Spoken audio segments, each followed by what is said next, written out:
স্বামী যদি চায় যে আমার স্ত্রী আমার মায়ের সেবা করুক, তাহলে সে নিজে যেন তার শাশুড়ির প্রতি যত্নবান থাকে, তার প্রতি সহমর্মিতামূলক কথাবার্তা স্ত্রীর সঙ্গে বলে।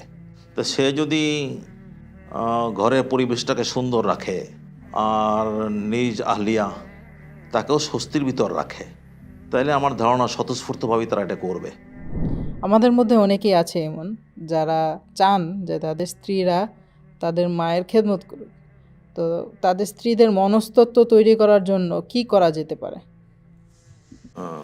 এটা তো আমি আমার ঘরে দেখেছি এবং সব জায়গায় এটা বাস্তবতা যে মায়ের বাবার খেদমত ছেলের চেয়ে ছেলের বউয়ের দ্বারাই বেশি হয়। কারণ ছেলে নানান কাজে ব্যস্ত থাকে, সে বাইরে সময় ব্যয় করে, তাকে বাইরে থাকতে হয়। তো ঘরে বউ থাকে, ফলে বউয়ের দ্বারাই মা বাবার খেদমতটা বেশি হয়।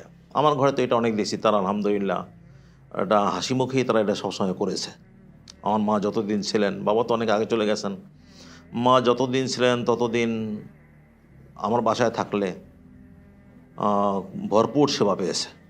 এমনকি আমার বৌমার পক্ষ থেকেও পেয়েছে, আমার নাতি বউ, মায়ের নাতি বউর পক্ষ থেকে অনেক সেবা পেয়েছে আলহামদুলিল্লাহ।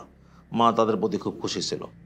এখন আমার ঘরে তারা মানে আমার আহলিয়া এবং আমার বৌমা, এই তারা দুই শাশুড়ি বউ, এই তারা দুজনে মিলেই যে আমার মায়ের সেবা করেছে, এটা নিশ্চয়ই তাদের কৃতিত্ব, তাদের এটা একটা সদ্গুণ।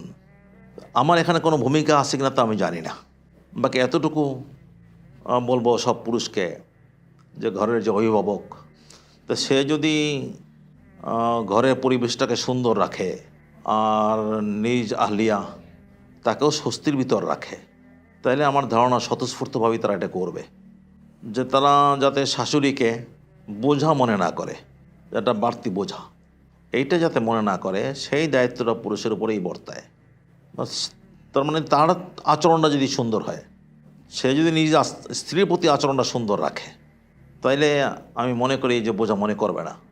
আর একটা কাজ করলে ভালো সুফল পাওয়া যাবে বলে মনে করি, সেটা হলো নিজের যে শাশুড়ি আছে, অর্থাৎ নিজ আহলিয়ার মা, তার প্রতিও শ্রদ্ধাশীল থাকা এবং যতটুকু সম্ভব তারও খেদমত করা, মাঝে মধ্যে তাকে হাদিয়া দেওয়া, তার খোঁজখবর নেওয়া।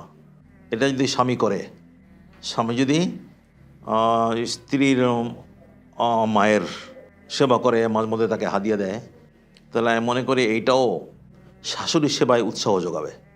যদি স্বামী যদি তার শাশুড়ির প্রতি অবহেলা করে এবং তার বিরুদ্ধে কোনো কথাবার্তা বলে, স্ত্রীকে তার মায়ের বিপরীত কোনো কথাবার্তা শোনায়, তখন স্ত্রীর ভিতরে একটা বিদ্রোহ দানা বাঁধবে যে তুমি আমার মাকে দেখতে পারো না, আমি তোমার মাকে দেখবো না।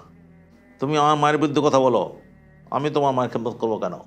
তো এইটা বোধহয় একটা ভালো উপায় হতে পারে যে স্বামী যদি চায় যে আমার স্ত্রী আমার মায়ের সেবা করুক, তাহলে সে নিজে যেন তার শাশুড়ির প্রতি যত্নবান থাকে, শ্রদ্ধাশীল থাকে, যেন তারকে মাঝে মধ্যে হাদিয়া তোফা দেয় এবং তার প্রতি সহমর্মিতামূলক কথাবার্তা স্ত্রীর সঙ্গে বলে। যে স্বামী যদি স্ত্রীর প্রতি দায়িত্বশীল হয়, স্ত্রীকে সত্যিকারে ভালোবাসে, তাহলে এই ভালোবাসাটাই স্ত্রীকে শাশুড়ি সেবায় উৎসাহ যোগাবে। জাযাকাল্লাহ।